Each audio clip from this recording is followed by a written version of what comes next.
Quisiera llamar vuestra atención en esta mañana a las palabras del apóstol Pablo en Hechos capítulo 20. Hechos capítulo 20, vamos a leer los versículos 28 al 32.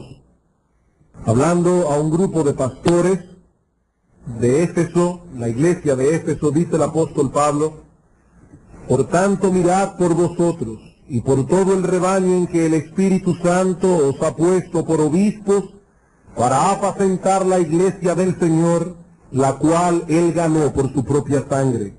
Porque yo sé que después de mi partida entrarán en medio de vosotros lobos rapaces que no perdonarán al rebaño, y de vosotros mismos se levantarán hombres que hablen cosas perversas para arrastrar tras sí a los discípulos.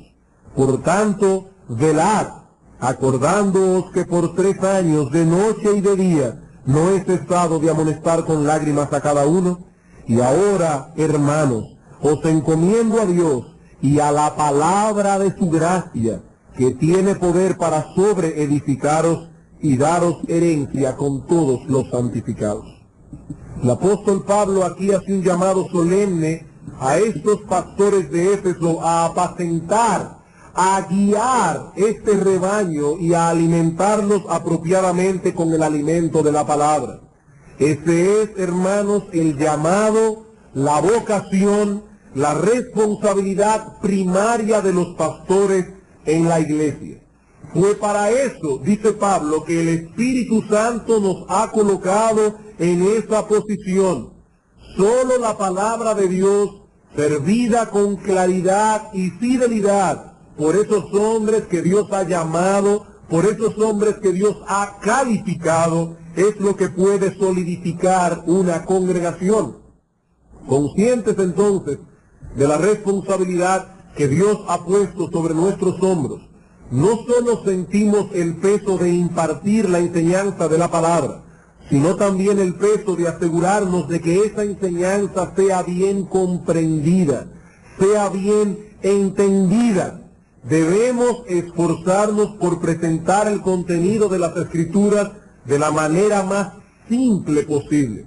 Y cuando tengamos por obligación que exponer conceptos difíciles y oscuros, debemos arrojar sobre ellos la mayor cantidad de luz que podamos y volver a presentar el mismo concepto desde otro ángulo si es necesario, con tal de que las ovejas reciban el alimento.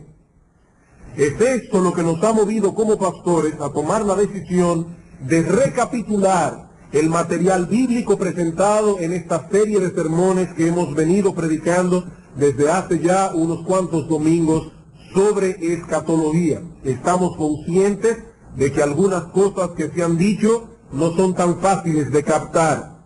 Aparte de que en el caso de algunos el asunto se complica debido a los prejuicios teológicos que anidan en sus corazones. Así que por amor a estos hermanos y por el bien de la congregación en general, en el día de hoy no vamos a proseguir hacia adelante, es decir, añadiendo nuevas enseñanzas a las que ya han sido dadas, sino que vamos a presentar una vez más los encabezados de aquel armazón que colocamos en los primeros sermones de esta serie, para ver luego algunas conclusiones, 2 específicamente, que necesariamente se derivan de esos encabezados.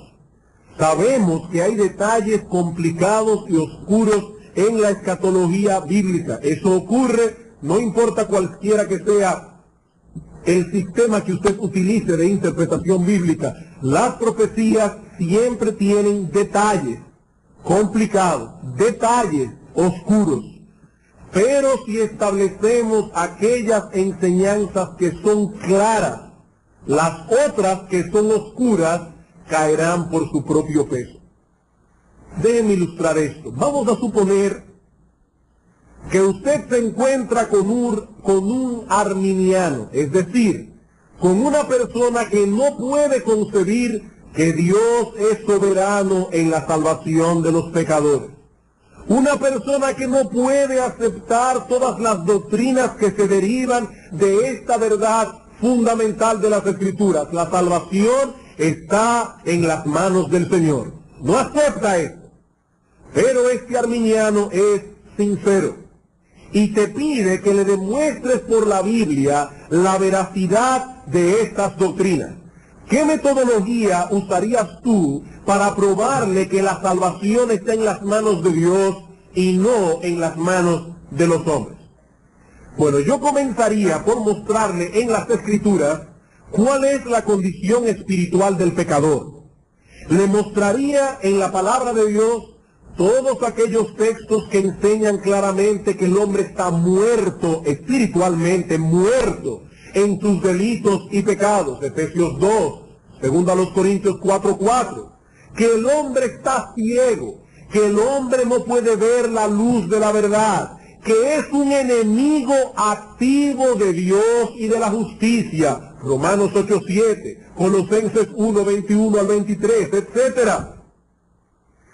Y ahora, luego de haberle enseñado todo eso, le preguntaría, ¿aceptas tú el testimonio de las Escrituras acerca de la condición del hombre?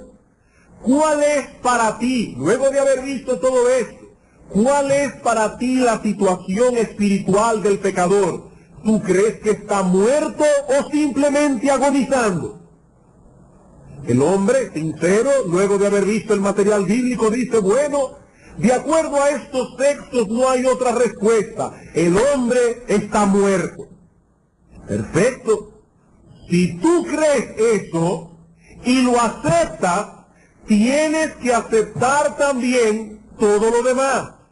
Todo lo demás. Si el hombre está muerto, ¿puede acaso tomar la iniciativa en este asunto de la salvación? ¿Puede un muerto espiritual creer y arrepentirse? Obviamente no. La salvación es entonces una iniciativa de Dios. Es Él quien elige, no el hombre. Si Dios hubiese dejado esto en las manos del hombre, entonces nadie sería salvo. Y así seguiría mostrándole a este hermano arminiano todo lo demás. Tan pronto se acepta un solo eslabón de la cadena, tenemos que ir aceptando el otro, y el otro, y el otro, etc. Bueno, esto es lo mismo que otras enseñanzas. El problema es que hay algunas personas que estudian la Biblia como si fuera un montón de doctrinas no conectadas entre sí. Ellos dicen creer una cosa, pero al mismo tiempo dice que no creen otra. Y a la larga se están contradiciendo a sí mismos. Cristo dijo, toda la ley y los profetas se resumen en 2 mandamientos. Amarás a Dios por encima de todas las cosas, amarás al prójimo como a ti mismo.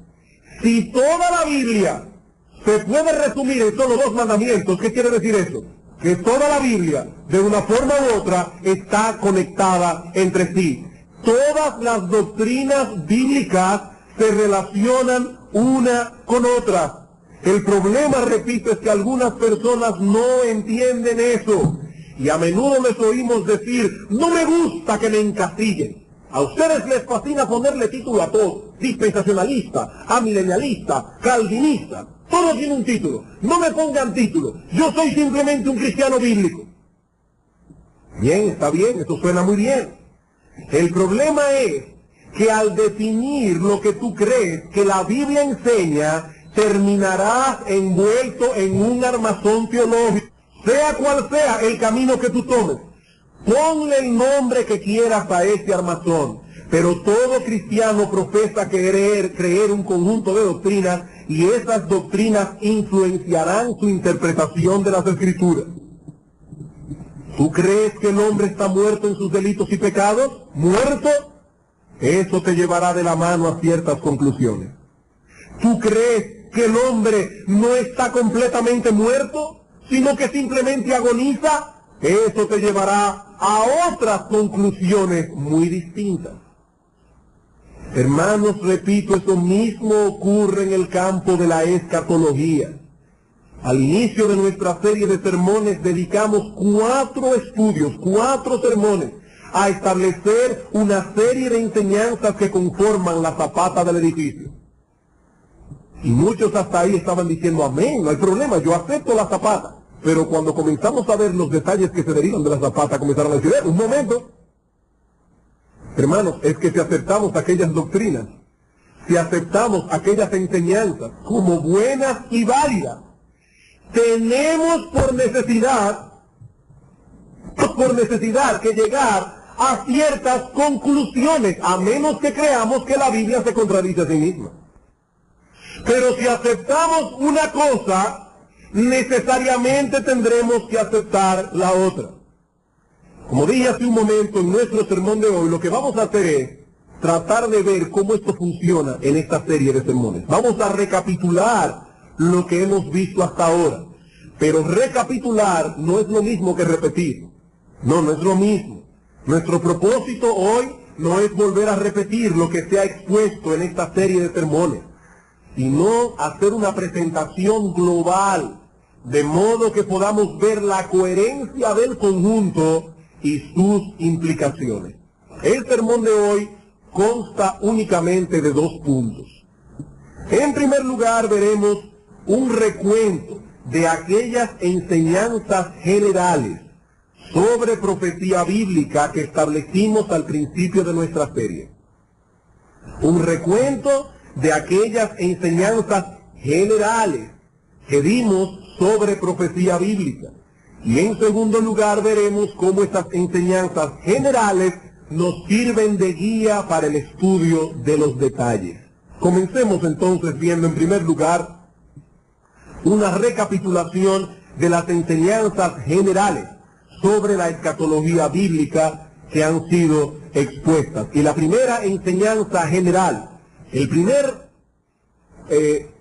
fundamento que pusimos de zapata para nuestro edificio es el siguiente. El tema central de las profecías del Antiguo Testamento es Cristo y el Evangelio. El tema central de las profecías del Antiguo Testamento es Cristo y el Evangelio. Al inicio de esta serie de sermones establecimos una premisa y dijimos que esa premisa habría de gobernar de principio a fin estos estudios. La premisa fue la siguiente: debemos interpretar las escrituras del Antiguo Testamento como Cristo y los apóstoles la interpretaron. Ellos han de ser nuestro guía al acercarnos al estudio de las escrituras. Habiendo establecido esta premisa, nuestro primer sermón lo dedicamos a responder una pregunta. De acuerdo a la interpretación de Cristo y de los apóstoles, ¿cuál es el tema central de las profecías del Antiguo Testamento? Hermanos, esta pregunta es crucial. Esta pregunta es de suprema importancia. Tal vez algunos al principio no vieron a dónde íbamos a llegar con esto. Pero esta pregunta es crucial. Si logramos esclarecer el tema central de un documento, eso nos ayudará a esclarecer también el significado de los detalles que conforman el documento, ya que de un modo u otro, todos estos detalles están relacionados con el tema central. Y vuelvo a preguntar, ¿cuál es el corazón del Antiguo Testamento? ¿Cuál es el hilo que corre a lo largo de sus páginas? La clave que nos permitirá interpretarlo adecuadamente. El Nuevo Testamento responde sin lugar a dudas el Evangelio de Cristo. El Evangelio de Cristo. No el programa de Dios para Israel en el futuro, no un reino de 1000 años para Israel en el futuro, no, el Evangelio de Cristo. Veamos algunos textos. Lucas capítulo 24. Lucas capítulo 24. Este, hermanos, es un capítulo clave para probar la aseveración que hemos hecho. ¿Por qué?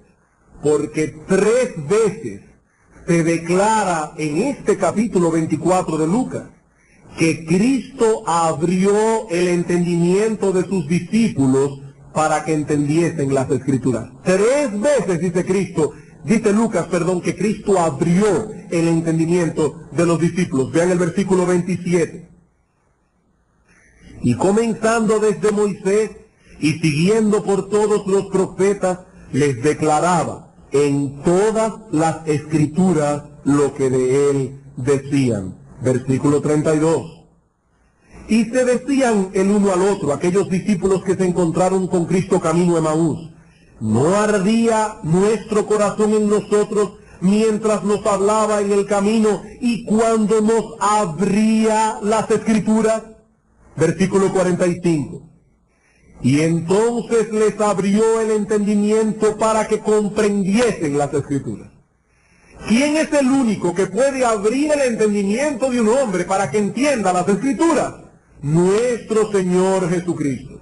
¿Y cuál es la llave que usó el Señor Jesucristo para abrir las puertas de las Escrituras del Antiguo Testamento? ¿Cuál fue la llave? ¿El programa de Dios para Israel? ¿Un milenio futuro de 1000 años de paz en la tierra, con Jerusalén como cabeza de las naciones? ¿Fue esa la llave que Cristo usó?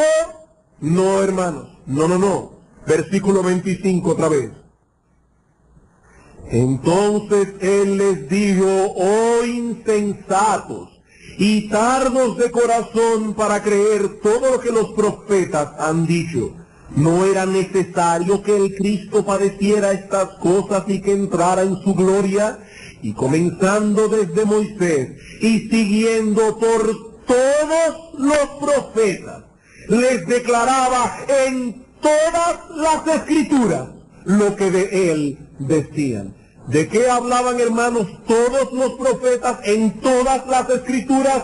De los sufrimientos de Cristo y de las bendiciones que su iglesia recibiría a través de esos sufrimientos. Versículo 44. Y les dijo: estas son las palabras que os hablé estando aún con vosotros, que era necesario que se cumpliese todo lo que está escrito de mí en la ley de Moisés, en los profetas y en los salmos. La forma en que los discípulos los judíos, de aquella época, y los mismos discípulos de Cristo veían el Antiguo Testamento: 3 divisiones: la ley, Moisés, los profetas y los salmos. Entonces les abrió el entendimiento para que comprendiesen las Escrituras y les dijo: así está escrito, y así fue necesario que el Cristo padeciese y resucitase de los muertos al 3er día. ¿Pero era eso todo lo que estaba escrito? No. Y también estaba escrito, es la idea, que se predicase en su nombre el arrepentimiento y el perdón de pecados en todas las naciones, comenzando desde Jerusalén. He ahí, hermanos, la llave que abre todas las puertas del Antiguo Testamento. El Señor no solamente afirma categóricamente que todos los profetas hablaron de esos eventos que constituyen la esencia del Evangelio, sino que este Evangelio es la clave para entender las Escrituras. Repito, hermanos, la clave no está en la restauración final del pueblo de Israel y su dominio mundial en un reino de 1000 años. La clave es el Evangelio. Si no vemos el Evangelio al leer el Antiguo Testamento, nos extraviamos de camino. Hechos capítulo 3.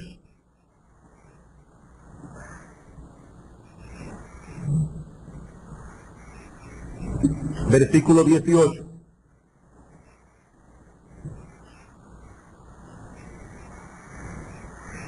Pero Dios ha cumplido así lo que había antes anunciado por boca de todos sus profetas. Ven, hermanos, el énfasis: todas las Escrituras, todos los profetas, que su Cristo había de padecer.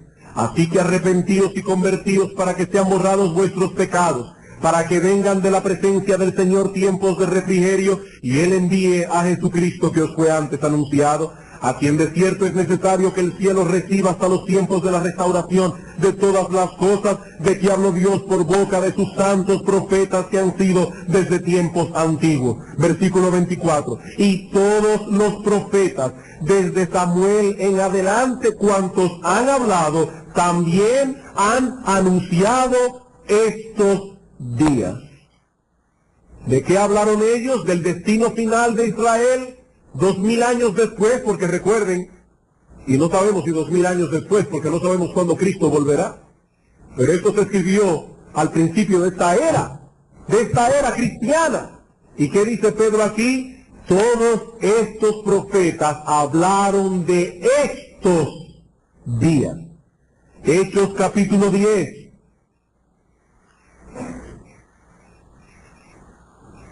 Versículo 42. Y nos mandó que predicásemos al pueblo y testificásemos que Él es el que Dios ha puesto por juez de vivos y muertos. De este dan testimonio todos los profetas, que todos los que en Él creyeren recibirán perdón de pecados por su nombre.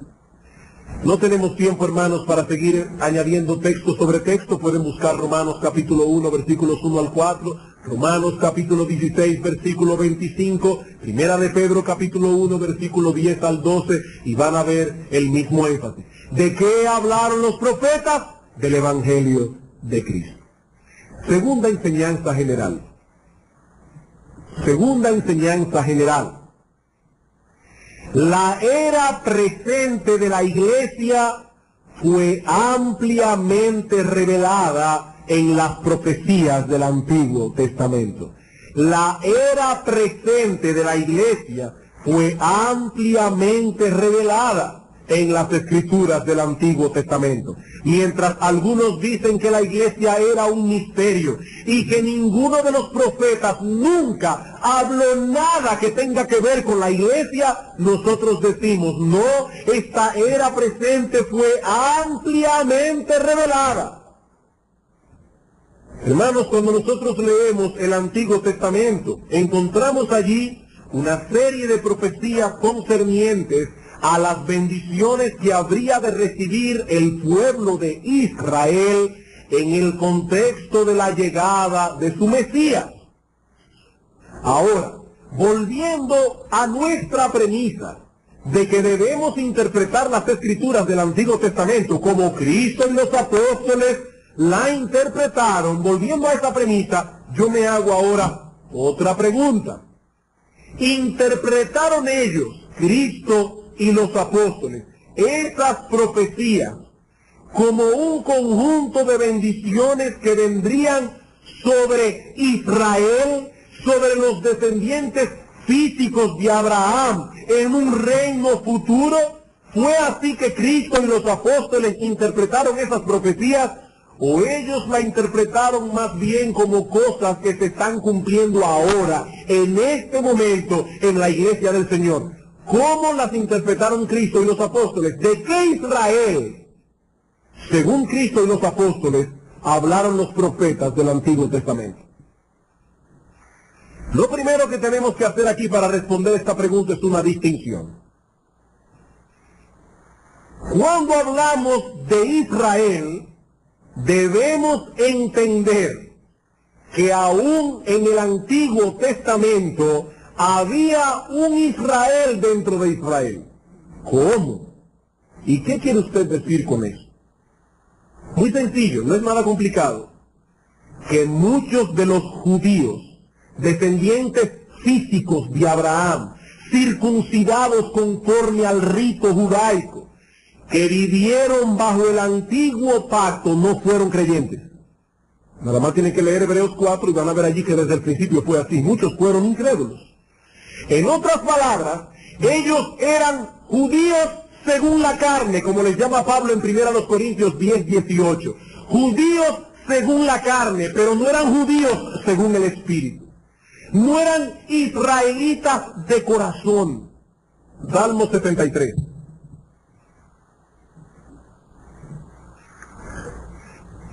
Salmo 73. Hermanos, esta distinción es muy importante, Había un Israel dentro de Israel. Todos eran judíos físicamente.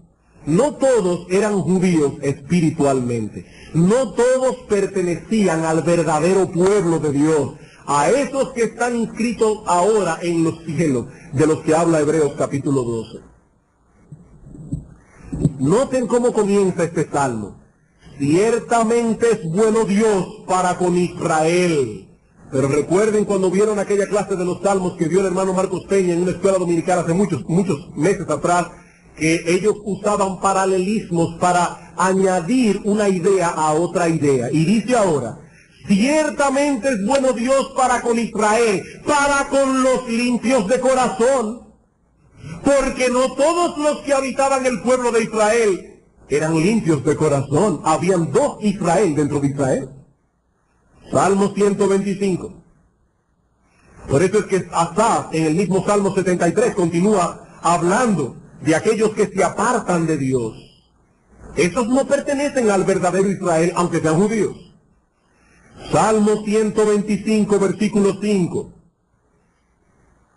Comienza este salmo hablando de los que confían en Jehová.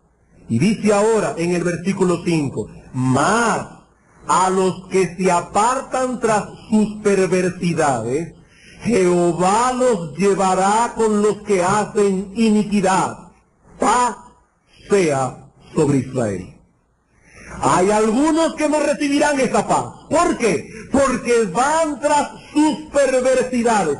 Y Jehová les dará, aunque sean judíos, el pago de sus iniquidades. Por eso el salmista dice al final, paz sea sobre Israel. ¿Y qué Israel es este? Los que confían en Jehová, que son como el monte de Sión.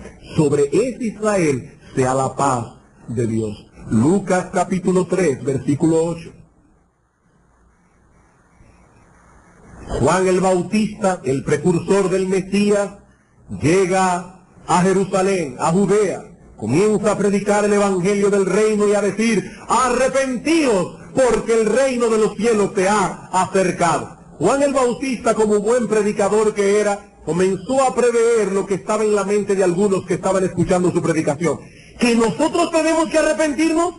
¿Y qué es lo que este hombre está predicando? Nosotros somos israelitas, nosotros somos descendientes de Abraham, nosotros somos del pueblo de Dios. Y dice Juan el Bautista, haced, versículo 8, haced pues frutos dignos de arrepentimiento, y no comencéis a decir dentro de vosotros mismos, tenemos a Abraham por padre, porque os digo que Dios puede levantar hijos a Abraham aún de estas piedras. Le está diciendo mucho cuidado, no crean que por ser descendientes físicos de Abraham, ya ustedes son salvos, porque Dios puede hacer que salgan hijos de Abraham hasta de las piedras. Esto no dice nada, judíos. Juan capítulo 8, versículo 39 al 44. ¿Ven ustedes, hermanos? Hay un Israel dentro de Israel.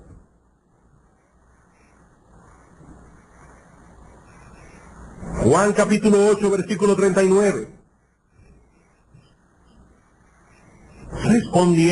Respondieron y le dijeron, nuestro padre es Abraham. Jesús les dijo, si fueseis hijos de Abraham, las obras de Abraham haríais. Pero ahora procuráis matarme a mí, hombre que os he hablado la verdad, la cual he oído de Dios. Eso no fue lo que hizo Abraham. Él está diciendo, sí, ustedes son descendientes físicos de Abraham, eso es verdad. Pero ustedes no son hijos de Abraham. Ustedes no pertenecen al verdadero Israel. Porque si fueran del verdadero Israel, me oiríais a mí, porque eso fue lo que hizo Abraham. Vosotros hacéis las obras de vuestro padre. Entonces le dijeron, nosotros no somos nacidos de fornicación. Un padre tenemos que es Dios. Jesús entonces les dijo, si vuestro padre fuese Dios, ciertamente me amaríais. Porque yo de Dios he salido y he venido, pues no he venido de mí mismo, sino que Él me envió. ¿Por qué no entendéis mi lenguaje? Porque no podéis escuchar mi palabra. Vosotros sois de vuestro padre el diablo. Hermanos, estas son palabras duras. Ellos pertenecían al Israel físico, pero eran hijos de Satanás. No pertenecían al verdadero Israel. Romanos capítulo 8. Versículo 28.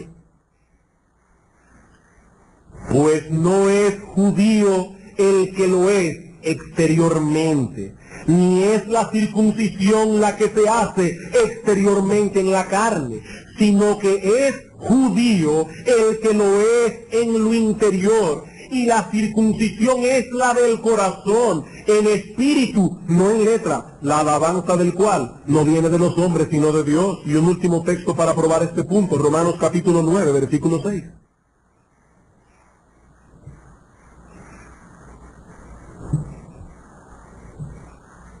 Pablo comienza este capítulo diciendo, ¿falló Dios en su promesa? Porque Dios había prometido bendecir la simiente de Abraham. ¿Falló Dios? Y dice ahora en el versículo 6, no que la palabra de Dios haya fallado, porque es Israel se salvó, porque no todos los que descienden de Israel son israelitas, ni por ser descendientes de Abraham son todos hijos. Pablo está diciendo un momentito, Dios no falló. Dios no falló en su promesa. No todos los descendientes físicos de Abraham pertenecían a ese Israel al que Dios le prometió salvación. Bien, al venir Cristo, un cambio dramático ocurrió en ese verdadero Israel en el que estamos hablando. Un cambio dramático ocurrió en ese verdadero Israel. Y es que ahora estaría compuesto de gente de todas las naciones, tribus, pueblos y lenguas, conforme a la promesa que Dios le dio al padre de la nación de Israel. ¿Qué le dijo Dios a Abraham cuando lo llamó? En ti serán benditas todas las familias de la tierra. Así que desde el principio Dios le había dicho a Abraham que ese cambio dramático habría de ocurrir. En él serían benditas todas las familias de la tierra, los cuales serían injertados en el verdadero Israel. Romanos capítulo 11. Por eso es que insistimos, hermanos, que nosotros no alegorizamos la Escritura.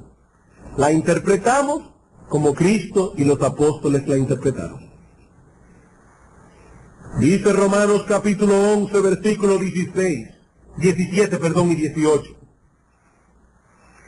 Pues si algunas de las ramas fueron desgajadas, los judíos que no creyeron, y tú, siendo olivo silvestre, los gentiles, has sido injertado en lugar de ellas, y has sido hecho participante de la raíz y de la rica savia del olivo, no te jactes contra las ramas.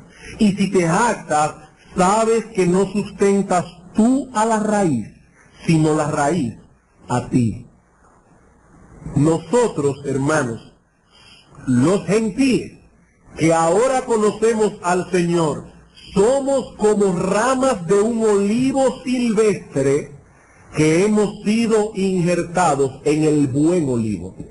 ¿Y qué olivo es este? ¿El Israel físico del Antiguo Testamento? No. El verdadero Israel, el pueblo de Dios, la comunidad de los redimidos de todas las épocas, que ahora posee connotaciones distintas a las que poseía en el antiguo pacto, es verdad, pero sigue siendo la misma comunidad de redimidos, el mismo olivo, el mismo pueblo. Efesios capítulo 2, versículo 11 al 14. Por tanto, acordaos de que en otro tiempo vosotros los gentiles en cuanto a la carne, erais llamados incircuncisión por la llamada circuncisión hecha con mano en la carne. Noten, aquellos se le hicieron con mano, a nosotros la hizo en el espíritu, en el corazón. En aquel tiempo estabais sin Cristo, alejados de la ciudadanía de Israel. Hermanos, Pablo está hablando de algo que era así, pero que no es así ahora. En aquel tiempo estabais alejados de la ciudadanía de Israel y ajenos a los pactos de la promesa, sin esperanza y sin Dios en el mundo. ¿Pero qué pasó? Que ahora en Cristo Jesús, vosotros que en otro tiempo estabais lejos, ¿lejos de qué? De la ciudadanía de Israel, habéis sido hechos cercanos por la sangre de Cristo, porque Él es nuestra paz, que de ambos pueblos hizo uno, derribando la pared intermedia de separación. Versículo 19. Así que ya no sois extranjeros. ¿Extranjeros de qué? O del verdadero Israel. Ya no sois extranjeros ni advenedizos, sino conciudadanos de los santos y miembros de la familia de Dios. Hermanos, la iglesia no es otro olivo, la iglesia no es otro pueblo, es el mismo árbol, es el mismo pueblo, pero con ciertas peculiaridades distintas.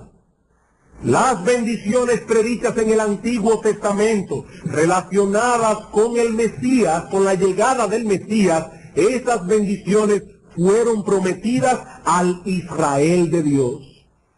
Y por lo tanto, esas bendiciones eran para nosotros. Nosotros se están cumpliendo ahora en la iglesia. Nosotros, que aunque no somos del linaje físico de Abraham, somos por medio de la fe de su linaje espiritual y por lo tanto herederos de la promesa. Gálatas capítulo 3, versículos 13 y 14.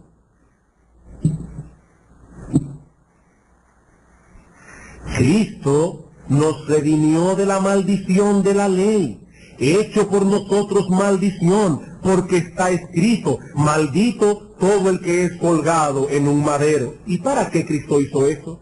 Para que en Cristo Jesús la bendición de Abraham alcanzase a los gentiles, a fin de que por la fe recibiésemos la promesa del Espíritu. Nosotros los gentiles ahora recibimos la bendición que Dios le prometió a Abraham y a su simiente. Versículo 28 del capítulo 3. Ya no hay judío ni griego, no hay esclavo ni libre, no hay varón ni mujer, porque todos vosotros sois uno en Cristo Jesús. Y ahora escuchen, hermanos. Y si vosotros sois de Cristo, ciertamente linaje de Abraham sois, y herederos según la promesa. ¿A quién se le prometió todo eso? A Abraham y a su linaje. ¿Cuál es ese linaje? Únicamente los descendientes físicos de Abraham. Pablo dice, no, vosotros sois el linaje de Abraham. Por eso Gálatas termina la epístola de esta manera. Y es una pena porque Reina Valera no hace mucho honor al original. Dice Pablo en el versículo 15 de Gálatas capítulo 6. Hermanos, tengan en mente el tema que el apóstol Pablo ha venido desarrollando toda la epístola. Porque en Cristo Jesús ni la circuncisión vale nada, ni la incircuncisión. Eso no vale nada, dice Pablo, sino una nueva creación. Y a todos los que anden conforme a esta regla, paz y misericordia sea a ellos y al Israel de Dios. El problema aquí es que la palabra "y" es la palabra griega "kai", que puede significar tanto "y" como "a saber". Y por el tema de toda la epístola, hermanos, muchos buenos intérpretes de las Escrituras entienden que la única traducción posible de este texto es la siguiente: y a todos los que anden conforme a esta regla, paz y misericordia sea a ellos, es decir, al Israel de Dios. Hermano, ¿no ha dicho Pablo en el capítulo 3, versículos 28 y 29, que nosotros somos el linaje de Abraham? Eso no es lo que ha dicho. ¿Cómo se va a contradecir aquí? Si en el versículo anterior acaba de decir que en Cristo Jesús ni la circuncisión vale nada ni la incircuncisión. Nosotros somos, hermanos, el Israel de Dios. Como dice Filipenses capítulo 3, nosotros somos la verdadera circuncisión. Ahora bien, al acercarnos a estudiar las profecías del Antiguo Testamento, debemos hacerlo con toda esta información que nos provee el Nuevo Testamento. Yo quiero ahora hacer un ejercicio de interpretación bíblica con ustedes. Vamos a ver algunos textos y vamos a ver cómo lo interpretaron los apóstoles en el Nuevo Testamento. Vamos a Isaías, capítulo 54. ¿No? Noten el titulito que aparece en sus Biblias. El amor eterno de Jehová hacia Israel. Todas esas profecías del Antiguo Testamento eran para Israel. Versículos 1 al 3. Regocíjate, oh estéril, la que no daba a luz. Levanta canción y da voces de júbilo la que nunca estuvo de parto. Porque más son los hijos de la desamparada que los de la casada, ha dicho Jehová. En el contexto ustedes verían que Dios está hablando aquí de la restauración de Israel. Ensanche el sitio de tu tienda y las cortinas de tus habitaciones sean extendidas. No seas escasa. Alarga tus cuerdas y refuerza tus estacas, porque te extenderás a la mano derecha y a la mano izquierda, y tu descendencia heredará naciones y habitará las ciudades asoladas. Ahí se habla de ciudades asoladas, allí se habla de naciones. Eso tiene que referirse a Israel en el milenio, cuando esté gobernando el mundo entero desde Jerusalén. No hay otra opción. Está bien. Vamos a ver cómo lo interpretó Pablo.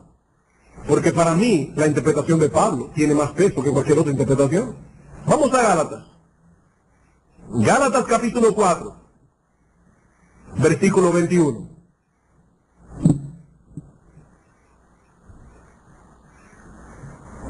Decidme, dice Pablo, los que queréis estar bajo la ley, ¿no habéis oído la ley? Porque está escrito que Abraham tuvo dos hijos, uno de la esclava y el otro de la libre. Pero el de, Sara y Agar. Pero el de la esclava nació según la carne, mas el de la libre nació por la promesa, lo cual es una alegoría. Eso no quiere decir que Pablo está diciendo que eso no fue histórico. Lo que él está diciendo es que hay una verdad espiritual que podemos extraer de esa historia. ¿Cuál es esa verdad? Bueno, estas mujeres son los dos pactos. El uno proviene del monte Sinaí, el cual da hijos para esclavitud. Este es Agar, porque Agar es el monte Sinaí en Arabia y corresponde a la Jerusalén actual, pues esta, junto con sus hijos, está en esclavitud. Mas la Jerusalén de arriba, la cual es madre de todos nosotros, es libre. Hermanos, la iglesia a la que Pablo estaba escribiendo esta carta era una iglesia gentil. Y dice, esta Jerusalén, la de arriba, la espiritual, es madre de todos nosotros. Y ahora escuchen, porque está escrito, regocíjate, oh estéril, Isaías 54, tú que no das a luz, prorrumpe en júbilo y clama, tú que no tienes dolores de parto, porque más son los hijos de la desolada que de la que tiene marido. ¿A qué se refería Isaías cuando dijo ensanche el sitio de tus estacas porque vas a heredar naciones? ¿A qué? A que ahora el verdadero Israel está en todo el globo terráqueo, la iglesia de Cristo, versículo 28. Así que, hermanos, nosotros como Isaac somos hijos de la promesa. Yo me quedo con la interpretación de Pablo. Pablo dice, Isaías 54. Se está cumpliendo ahora en la iglesia, porque nosotros somos el verdadero Israel. ¿Recuerdan ustedes en un sermón anterior? No lo vamos a buscar ahora, pero en Jeremías capítulo 31, dice, he aquí yo haré un nuevo pacto con la casa de Israel y con la casa de Judá. ¿Qué dice Hebreos capítulo 8, versículos 6 al 7? Que Cristo inauguró este nuevo pacto. Y dice Pablo en 2 Corintios capítulo 4, versículo 6, que él era ministro ahora de ese nuevo pacto. ¿Con quién dijo que iba a ser el pacto? Con la casa de Israel y con la casa de Judá. El problema, hermanos, es que los apóstoles del Nuevo Testamento no interpretaron la Biblia como algunos la interpretan en el día de hoy. Ellos llegan a las Escrituras con un significado preconcebido. Israel solo puede ser la descendencia física de Abraham, no puede tener otra interpretación. Los apóstoles lo interpretaron de otro modo. Veamos otro ejemplo. Oseas, capítulo 1. Oseas fue un profeta anterior a la cautividad babilónica, que profetizó en las 10 tribus del norte. Recuerden que Israel se dividió. 2 tribus, Judá y Benjamín, se quedaron en el sur. Las otras 10 se quedaron en el norte. Y es así como se dividió entre Judá e Israel. Oseas profetizó a las 10 naciones de Israel, que fueron los que más se pervirtieron en su idolatría, siguiendo los caminos de Jeroboam. Y ahora el profeta habla a la nación de Israel y dice: y dijo Dios, ponle por nombre Lo-Ammi, que en hebreo significa no es pueblo mío.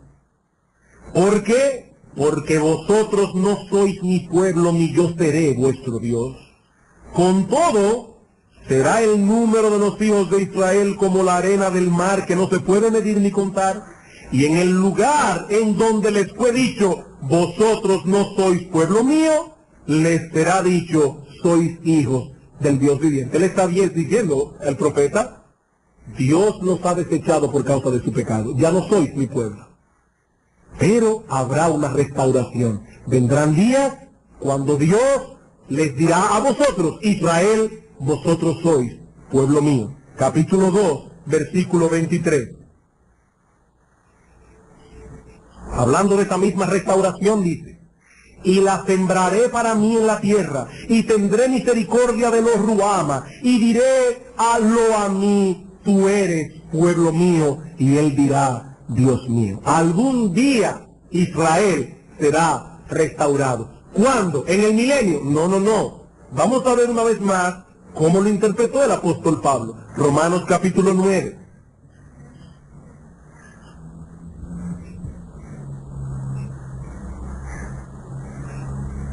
Versículo 23.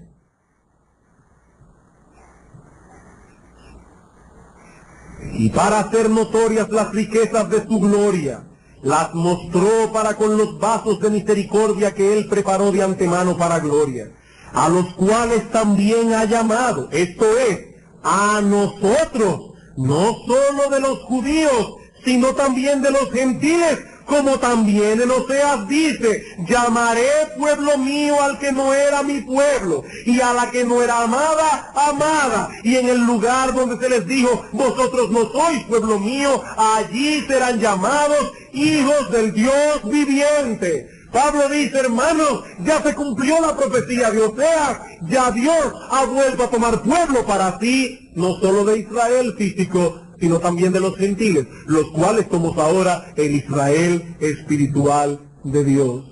Una vez más me quedo con la interpretación del apóstol Pablo. Amós capítulo 9.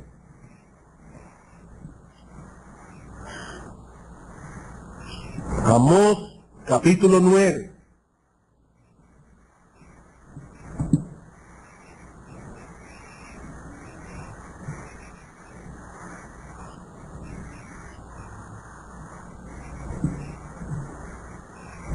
Versículo 11.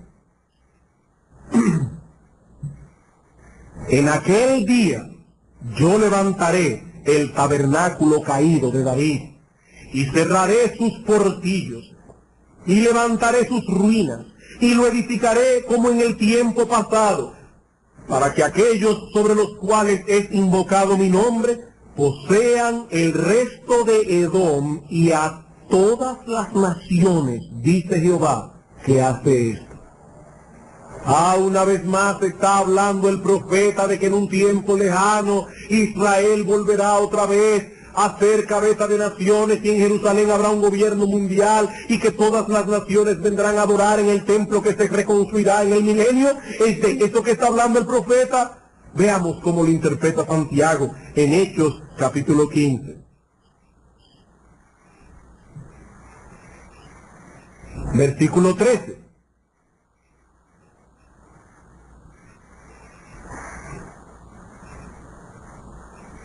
Hay un problema aquí.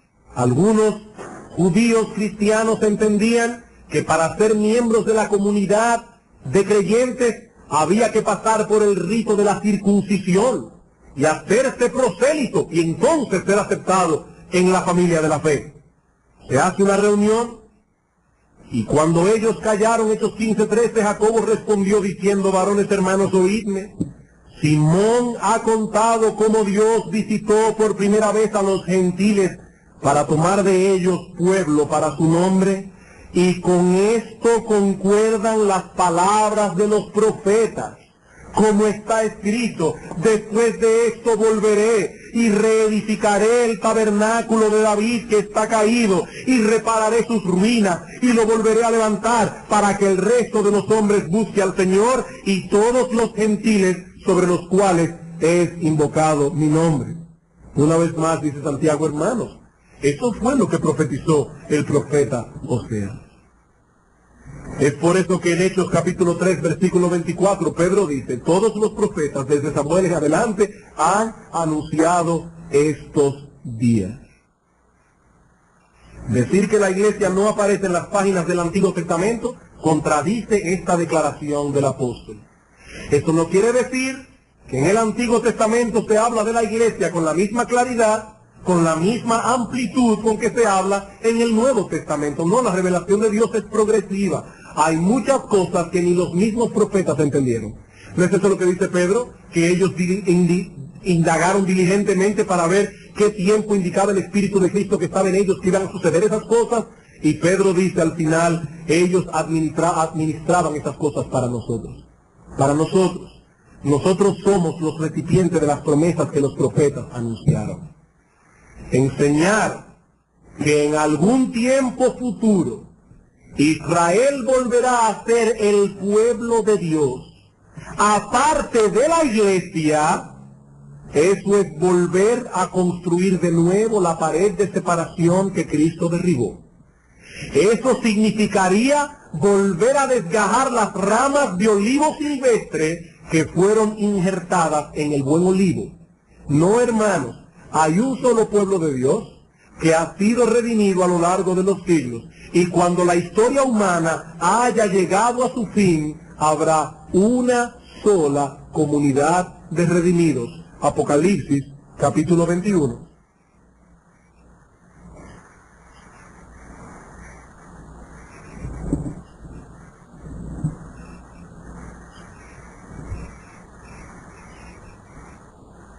Versículo 1.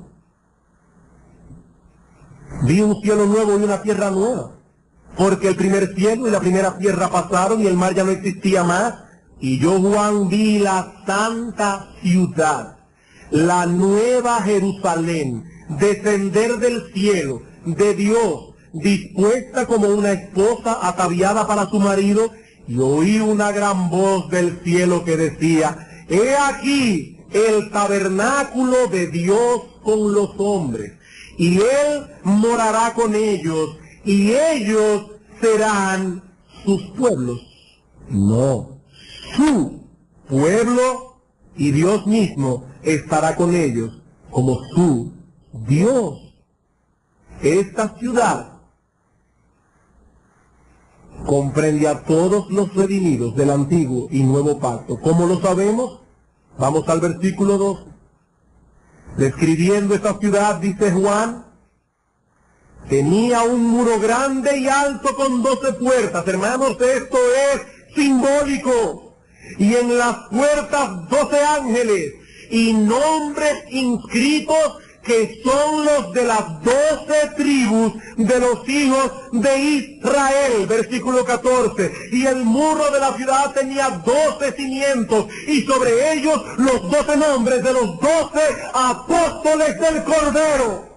Una sola ciudad donde habitan todos los redimidos, que serán su pueblo, y Dios será su Dios.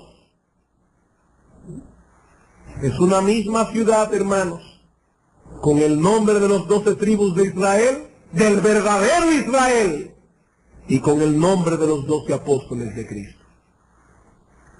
Hermanos, a mí el tiempo se me ha ido y yo no he acabado. Entonces lo que vamos a hacer es una cosa. Los otros 2 encabezados solo los voy a mencionar. No lo voy a probar. Ahí tienen los casetes. Búsquenlo si no estuvo aquí y escúchenlo. Es lo siguiente: 2 enseñanzas generales más. Todo cuanto Dios nos ha revelado en su palabra tiene que ver únicamente con dos periodos de la historia humana, con este siglo y con el venidero.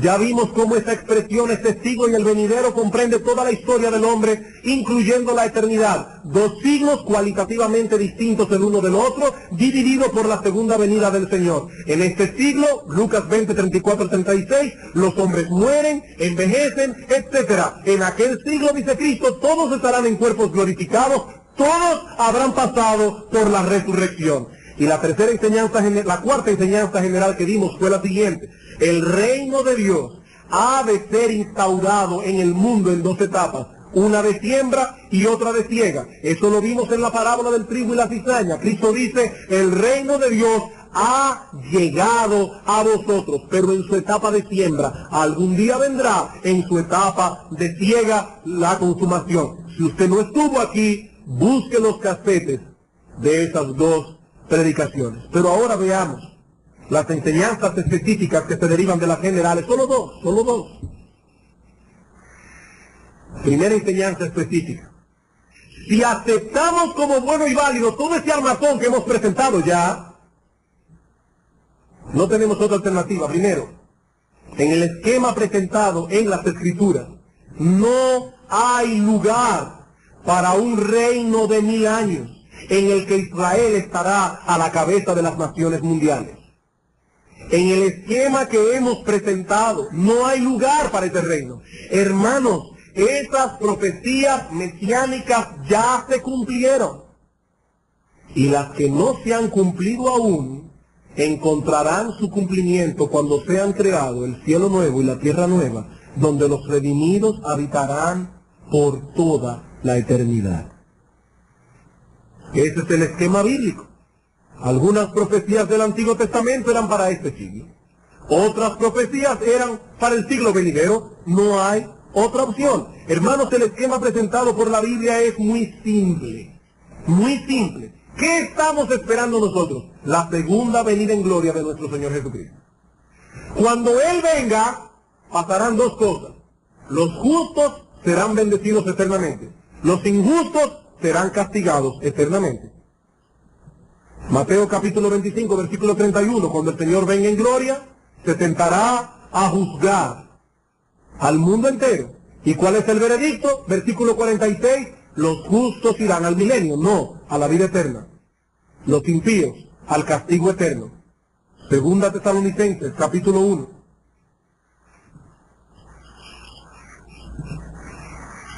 Versículo 6.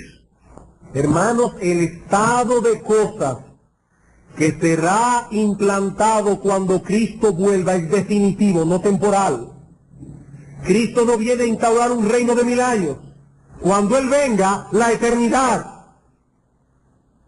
Versículo 6. Porque es justo delante de Dios pagar con tribulación a los que os atribulan, y a vosotros que sois atribulados, daros reposo con nosotros cuando se manifieste el Señor Jesús desde el cielo con los ángeles de su poder, en llama de fuego, para dar retribución a los que no conocieron a Dios ni obedecen al Evangelio del Señor Jesucristo, los cuales sufrirán pena de eterna perdición, excluidos de la presencia del Señor y de la gloria de su poder, eternamente, cuando venga en aquel día para ser glorificado en sus santos y ser admirado en todos los que le creyeron. ¿Dónde ubicamos entonces, hermanos, un reino que será compartido por personas en cuerpos glorificados con otros en cuerpos naturales? ¿Dónde lo ubicamos? Todos los que alcancen aquel siglo, dice Cristo, el siglo venidero, estarán en cuerpos glorificados. Son hijos de la resurrección. ¿Dónde encajamos entonces este reino de 1000 años? Sencillamente, hermanos, no podemos encajarlo en ningún lado. En ningún lado. No puede pertenecer a este siglo, ni puede pertenecer al siglo venidero.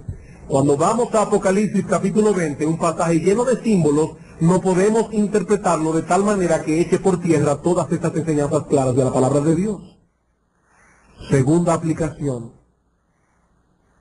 El libro de Apocalipsis no puede ser interpretado de tal manera que lleguemos a la conclusión de que la mayor parte de su contenido tiene que ver con el futuro de Israel y no con el presente de la iglesia.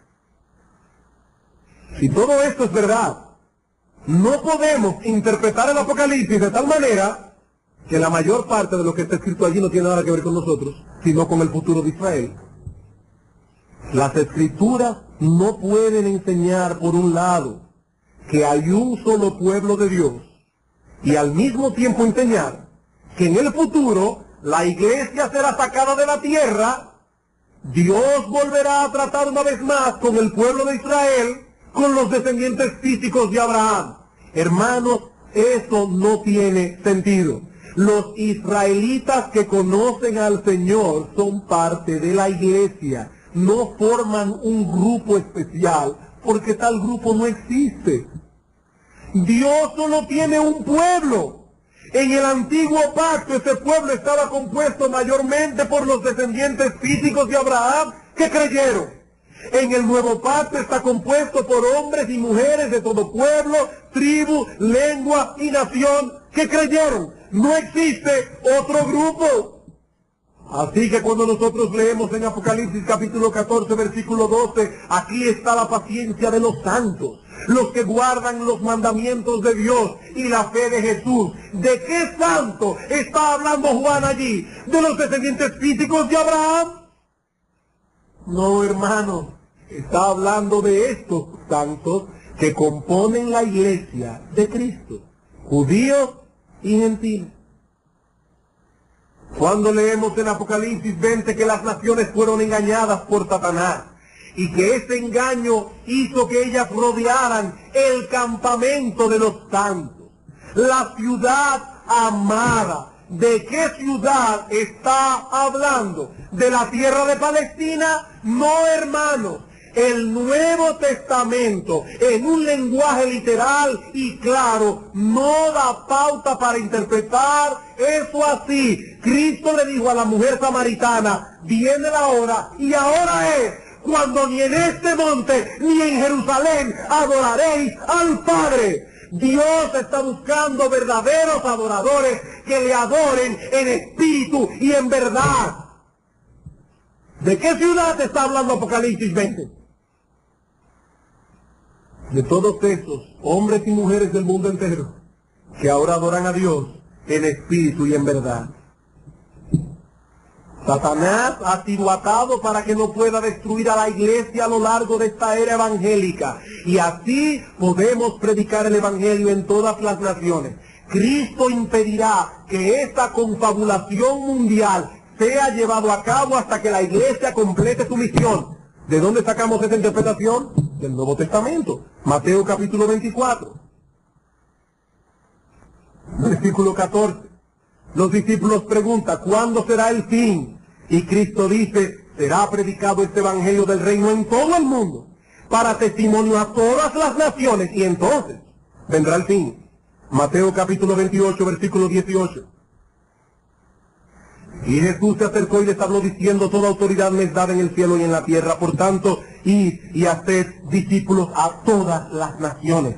Y al final le promete, aquí yo estoy con vosotros todos los días hasta el fin del aion, hasta el fin del siglo. Segunda Tesalonicenses, para mí todavía un texto más claro. Hermanos, ¿cuál es el esquema presentado en Apocalipsis 20? Satanás es atado, los santos que han muerto reinan con Cristo en el cielo, al final Satanás es suelto, el anticristo logra confabular a todas las naciones para atacar la ciudad amada, el santo campamento, el campamento de los santos. Vamos a ver lo que dice Pablo en un lenguaje literal. Capítulo 2, versículo 1. Pero con respecto a la venida de nuestro Señor Jesucristo y nuestra reunión con Él, aquí está hablando indudablemente del arrebatamiento del que habla Tesalonicenses 4:13. La venida de Cristo y nuestra reunión con Él. Os rogamos, hermanos, que no os dejéis mover fácilmente de vuestro modo de pensar, ni os conturbéis, ni por espíritu, ni por palabra, ni por carta como si fuera nuestra, en el sentido de que el día del Señor está cerca. Nadie os engañe en ninguna manera, porque no vendrá sin que antes venga la apostasía y se manifieste el hombre de pecado, el hijo de perdición, el anticristo, el cual se opone y se levanta contra todo lo que se llama Dios o es objeto de culto, tanto que se sienta en el templo de Dios como Dios, haciéndose pasar por Dios. ¿No os acordáis que cuando yo estaba todavía con vosotros os decía esto? Ay, ¿por qué eso no sucede ahora? ¿Por qué el anticristo no logra esa confabulación mundial para exterminar la iglesia? Versículo 6. Y ahora vosotros sabéis lo que lo detiene, a fin de que a su debido tiempo se manifieste. Porque ya está en acción el misterio de la iniquidad, lo que dice Juan. Muchos anticristos han salido por el mundo. Solo que hay quien al presente lo detiene hasta que él a su vez sea quitado de en medio. Y ahora escuchen, hermanos. Y díganme si no hay aquí reminiscencia de Apocalipsis 20. Y entonces se manifestará aquel inicuo, a quien el Señor matará con el espíritu de su boca y destruirá con el resplandor de su venida. Inicuo cuyo advenimiento es por obra de Satanás.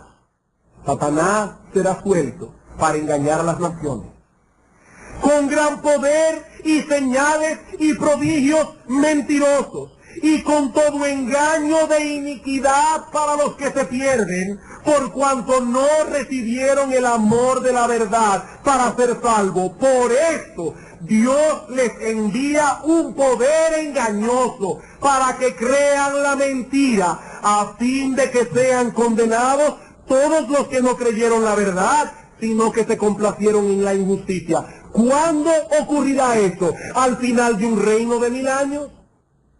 No. Inmediatamente antes de la segunda venida del Señor.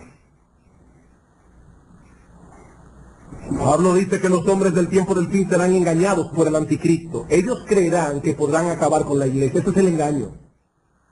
Pero Cristo vendrá a salvarnos en el momento preciso. ¿Y por qué Dios endurecerá el corazón de ellos de este modo? Porque durante 2000 años que Satanás ha estado atado, la iglesia ha estado predicando el evangelio a las naciones, pero ellos no se complacieron ni tuvieron amor por la verdad para ser salvos. Y el mismo Dios que enternece el corazón es el mismo Dios que lo endurece. ¿Acaso cabe otra interpretación, hermanos? Yo creo que no.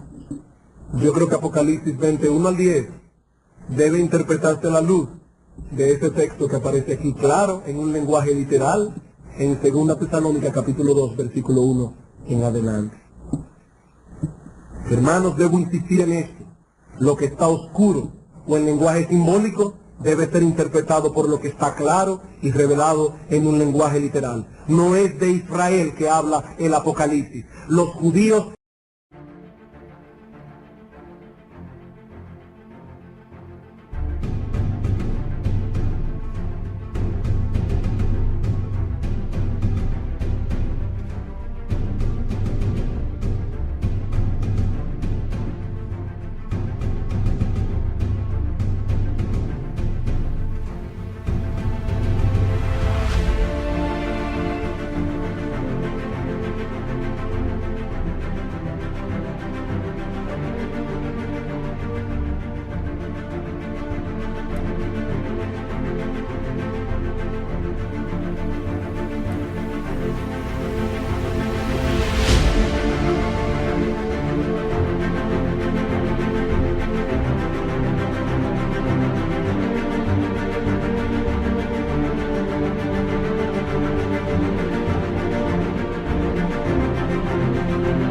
según la carne, los descendientes físicos de Abraham no son un grupo especial. Dios ha estado obrando con la iglesia y así seguirá siendo por los siglos de los siglos, dice Pablo en Efesios 3:21. Hermanos, quisiera concluir dando brevemente, muy brevemente, una nota de aplicación. No creo que me tome ni 2 minutos. Hermanos, estas cosas que han sido expuestas en esta serie de sermones y que seguiremos exponiendo unos cuantos domingos más cuando regresemos de Honduras, con la ayuda del Señor, nosotros las creemos firmemente, y estamos dispuestos a defenderlas y a proclamarlas con el mismo ímpetu con que lo hicieron nuestros padres en la fe. Pero aquí quiero dar una advertencia pastoral. Cuidado, hermanos, con el espíritu con que nosotros manejamos estas cosas que hemos estado oyendo. Cuidado con el espíritu. Sí, yo sé que yo soy un poco vehemente y creo que hay lugar en la Escritura para presentar con vehemencia las verdades bíblicas, porque estamos convencidos de que eso es lo que la Biblia enseña. Pero el Señor nos es testigo de que en nosotros no hay un deseo de crear disensiones por estas cosas. Hermanos, nosotros los pastores de esta iglesia creíamos estas cosas desde hace mucho tiempo. Y estábamos retardando porque no queríamos crear conflictos innecesarios hasta que llegamos al final de la confesión de fe del hombre. Se había que predicar de estas cosas. Pero nosotros no estamos levantando estas verdades como un estandarte de guerra. No, hermanos, sabemos que al exponer la verdad, no todos estarán de acuerdo con nosotros, y ya me imagino las cosas que se dirán. Pero una cosa es que otros no estén de acuerdo con nuestra doctrina, y otra muy distinta es que aleguen que esta iglesia está llena de soberbios, que creen tener la verdad agarrada por el mango y que son la única iglesia salva y que existe en el mundo entero que tiene sana doctrina. No, hermanos, no. Hermanos, no le hacemos ningún favor a la verdad. A esta verdad que defendemos y proclamamos, no le hacemos ningún favor si usamos estas cosas para ofender a otros. Cuidado con el espíritu. Todo cuanto Dios nos ha revelado en su palabra es útil para enseñar, redarguir, corregir, instruir en justicia, para promover nuestra piedad. Tomar estas verdades de las Escrituras como un estandarte de guerra no es lo que el Señor espera que hagamos con su palabra. El apóstol Pedro dice estar siempre preparados para presentar defensa con mansedumbre y reverencia ante todo el que os demande razón de la esperanza que hay en vosotros. Así que no confundan la vehemencia que puede mostrar un expositor en un momento dado al exponer una verdad a un grupo de gente con el lenguaje ofensivo que suelen usar algunos al tratar de convencer a otros. ¿Cuál es entonces la nota pastoral? Que nuestra gentileza, hermanos, sea conocida por todos los hombres.